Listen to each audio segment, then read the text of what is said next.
اعوذ بالله من الشیطان الرجیم بسم الله الرحمن الرحیم.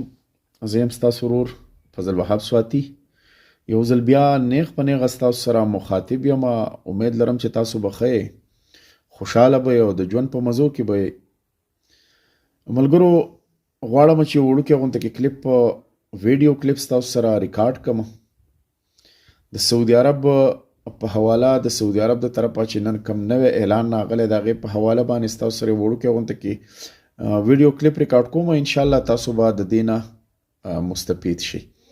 د دې سره څومره ملګري چې زمونږ په خلیج ملکونو کې پاتې کیږي هغې ته زما ګزارش دی ملګرو، تاسو زمونږ د دې چینل ویزټ وکئ. انشاءالله په دې کې به تاسو ته د خلیج چې څومره ملکونه دي د هغوی نوی اپډیټ انشاءالله دغه به ټایم په ټایم باندې تاسو ته دلته میلاویږي او تاسو به انشاءالله دغه نه مستفید کیږئ. ملګرو څرنګه چې تاسو ته پته ده چې د سعودي عرب حکومت د کرونا د دویم لهر راغلی دی او د دغې وجې نه هغوی په انټرنیشنل فلایټونو باندې پابندیانې لګولې وي او یوازې په پاکستان باندې نه تقریبا په 20 ملکونو باندې پابندیانې لګولې وي. د دغې سره سره هغوی په پاکستان سعودي عرب کې چې دننه کم پاکستانیان اوسي یا سعودیان اوسي یا غیر ملکی څومره خلک اوسي په هغوی باندې هم دننه په سعودي عرب کې د پاتې کېدو دپاره څه پابندیانې لګولې وي. په دغې حواله ما غوښته چې زه ستاسو سره یو څو خبرې وکړم، یو ویډیو کلیپ ریکارډ کړم چې تاسو د دغې نه مستفید شئ.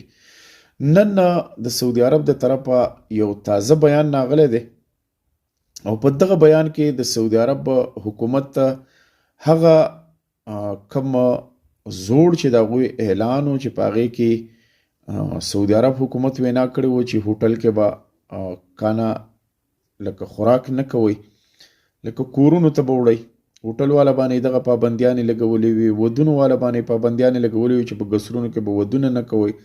دغه شان رش باندې هغې پابندیانې لګولې وي، سلیما وغیره داسې ډیرو سیزونو باندې هغوی پابندیانې لګولې وي. هغوی جایزه اخیسته چې یاره دا پابندیانې موږ ولګو چې د دې نه څومره پیدا د عوام ته حاصلیږي.